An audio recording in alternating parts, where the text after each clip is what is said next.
अनुराग भदौरिया जी, अब साइकिल पे हाथ होगा या हाथ पे साइकिल होगा पता नहीं, लेकिन ये बताइए कि राहुल गांधी क्या इंडिया के पूरे जो गठबंधन है उसको भी मैसेज दे रहे हैं? अगर अमेठी से चुनाव लड़ें और अमेठी से राहुल गांधी और वाराणसी से प्रियंका गांधी वाड्रा लड़ेंगी तो मैसेज तो यही है कि भाई कांग्रेस बड़े भाई हैं और गठबंधन में कांग्रेस प्रधानमंत्री के दावेदार भी देंगे, तो बाकी घटक दलों का क्या होगा?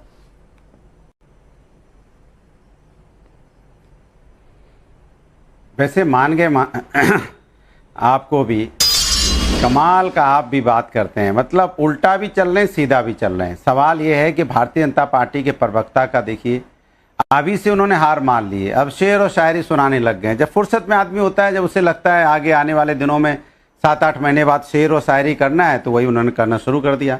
लेकिन वो भूल गए हैं, हम लोग नफरत का पहाड़ा नहीं जानते हैं, लेकिन मोहब्बत का गुणा, मोहब्बत के गुणा को करना जानते हैं। आपको हो सकता हुआ ये पहाड़ा, चूंकि आपको आएगा नहीं। अब सवाल यह है कि कौन कहाँ से लड़ेगा, कौन कहाँ से नहीं लड़ेगा, इसकी चिंता देखो भारतीय जनता पार्टी को कितनी है, कितनी चिंता है कि भाई इंडिया में कौन कहां से लड़ेगा, क्यों लड़ेगा, किस लिए लड़ेगा। अरे भैया, ये इंडिया है, राष्ट्र के मुद्दों पे सब एक हैं, जो जहां से लड़ेगा वहीं से जीतेगा। और भारतीय जनता पार्टी का आप कह रहे हैं हाथ में क्या होगा? हाथ में भारतीय जनता पार्टी की जड़ होगी, जो भारतीय जनता पार्टी को उखाड़ के फेंका जाएगा उत्तर प्रदेश के अंदर से और देश के अंदर से। क्योंकि भारतीय जनता पार्टी ने देश के अंदर में राष्ट्र के मुद्दों पे कभी बात नहीं की। ये महिला समस्या पे बात नहीं करते, ये बेरोजगारी पे बात नहीं करते, महंगाई पे बात नहीं करते, किसान की समस्या पे बात नहीं करते, युवाओं की समस्या पे बात नहीं करते। इतनी देर भाषण दिया भारतीय जनता पार्टी के प्रवक्ता ने, लेकिन जनता की समस्याओं की बात नहीं की। विपक्ष की चिंता है, विपक्ष की गठबंधन की चिंता, लेकिन जनता की चिंता नहीं। हमें जनता की चिंता, जनता के मुद्दों पे एक है और जनता के मुद्दों पे उखाड़ फेंकेंगे, चिंता मत कीजिए। जनता के मुद्दों पे उखाड़ के फेंक दिया जाएगा, फिर पेड़ के नीचे बैठ के शायरी पढ़ना, जितनी चाहे उतनी शायरी पढ़ना, 2-4 किताबें शायरी की हम और भेज देंगे, फिर और दूसरा काम बचेगा ही नहीं, शायरी पढ़ना बचेगा। और कम पड़ जाए शायरी तो और भेज देंगे, 5 साल 10 साल आपको काटना ही पड़ेगा, क्योंकि फिर दोबारा तो आपको आना नहीं सत्ता में। क्योंकि जनता के मुद्दों की जो बात नहीं करता, जनता उसको उखाड़ के फेंक देती है। ये देश है, देश में कोई कहीं से भी लड़े, कोई कहीं से भी लड़ सकता है, जनता जहां जिसको चुनेगी चुन लेगी। लेकिन आपको चिंता क्यों रहती है भैया? हमने तो नहीं पूछा आप कहां से लड़ेंगे, आपके पर नेता कहां से लड़ेंगे, कौन कहां से लड़ेगा। हाजीपुर से चचा लड़ेंगे कि हाजीपुर से पासवान, चिराग पासवान जी लड़ेंगे? हमने तो नहीं पूछा कौन कहां से लड़ेगा। हाजीपुर में चचा कह रहे हम लड़ेंगे, चिराग पासवान कह रहे हम लड़ेंगे, दोनों में गुत्था गुत्थी चल रही है, खींचातानी चल रही है, लेकिन हमें कोई चिंता नहीं है कौन कहां से लड़े। हमें जनता की है कि जनता को कैसे हम लाएं रास्ते में, जनता को कैसे हम सहूलियत दे पाए, जनता को कैसे गर्मी में राहत, गर्मी से मिले, ठंड में ठंड से राहत मिले, बारिश में बारिश से राहत मिले, कैसे अपने जीवन को सुखमय बना पाए, जनता कैसे खुशहाल हो, हमें इसकी चिंता है। मणिपुर में बेटी के साथ अन्याय होता है, हमें चिंता है। चिंता है यहाँ पे बेटियों के साथ अन्याय होता है, दिल्ली के अंदर हमें चिंता होती है। अनुराग जी इंतजार कर रही हूँ कि आप मुझे भी बोलने का वक्त देंगे। आप तो लगता है 2024 का इंतजार भी नहीं करेंगे, आज ही उखाड़ के फेंक देंगे सबको। लेकिन मैं कहना चाहती हूँ, मैं आपको बताना चाहती हूँ कि 2017 में आप हारे, 2019 में आप हारे, 2022 में आप हारे, अभी आप लोकल बॉडी इलेक्शन में भी हारे। लेकिन बाय गॉड कॉन्फिडेंस इतना है कि क्या बताएं, एकदम छा गए आप। हाँ, और दूसरी तरफ मैं बताना चाहती हूँ 2014 के चुनाव में कितनी सीटें थी? आपकी कितनी सीटें थी? 5। बहुत समझदार हैं। आपकी 2019 में कितनी सीटें थी? 5। और कांग्रेस की कितनी सीटें थी? अब इसका जो पूरा एनालिसिस है, मैं हर्षवर्धन त्रिपाठी जी आपसे पूछना चाहती हूँ, घमंड किसका और घमंडिया कौन? ये तो राजनीतिक बातें हैं, लेकिन ये कहें तो घमंड नहीं होता, प्रधानमंत्री कहें कि मैं फिर से आऊंगा तो घमंड हो जाता है। ये कौन सा लॉजिक है, बता दीजिए। देखिए नवक्या जी, कोई भी नेता जो होता है ना, वो अपनी कॉन्स्टिट्यूएंसी को लगातार एड्रेस करता है।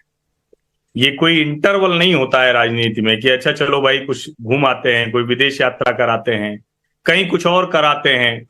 और मैं मतलब कौन घमंडिया है ये तो जनता तय करेगी, ये राजनेता लोग एक दूसरे पर आरोप प्रत्यारोप लगाएं। लेकिन मैं आपको सिर्फ 2-3 बातें याद दिला देता हूं।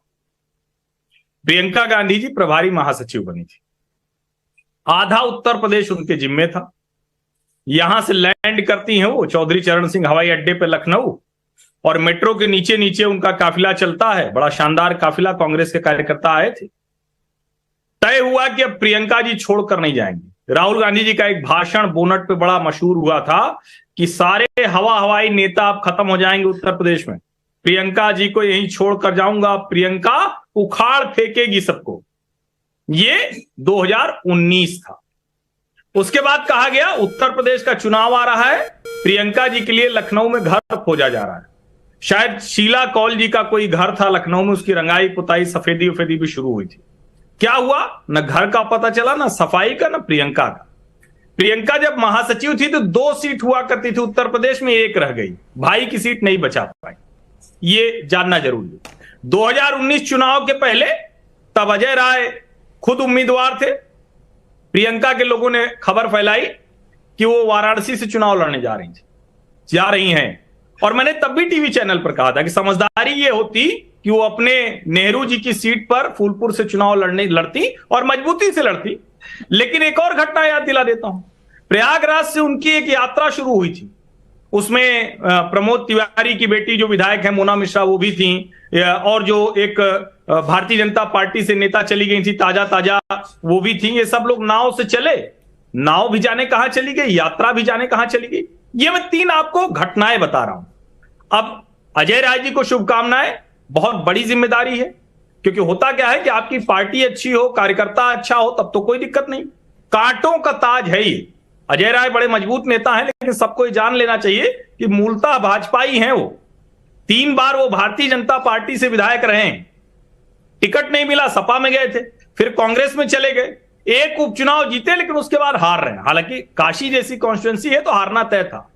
मैं ये कह रहा हूं कि ये बात अजय राय या संजय राउत की बजाय राहुल गांधी के मुंह से आनी चाहिए थी। और सच ये है कि कोई भी अगर नेता होगा तो उसको ऐसे ही व्यवहार करना चाहिए। उस दिन जब वो फिर से सांसद बने थे, डिस्क्वालिफाइड से एलिजिबल हो गए थे, क्वालिफाइड हो गए थे, तो उनको कहना चाहिए था कि मैं दोनों जगह जा रहा हूं। कॉन्स्टिट्यूंसी दोनों होती है, लेकिन उनको तो याद है भाई उत्तर वाले कुछ करते नहीं, रिफ्रेशिंग हो गया। अमेठी जाने की बात राहुल गांधी करते तो आज इस बहस में दम होता, इस चर्चा में तत्व तो निकलता। लेकिन जब दूसरे लोग करते हैं तो इसका मतलब ये कांग्रेसी कह रहे हैं भैया आ जाओ, थोड़ी ताकत दे दो, भागो मत। ये किसी भी नेता के लिए बहुत अच्छी स्थिति नहीं, उसके कार्यकर्ता का मनोबल बहुत सारी आपने एकदम सटीक एनालिसिस की और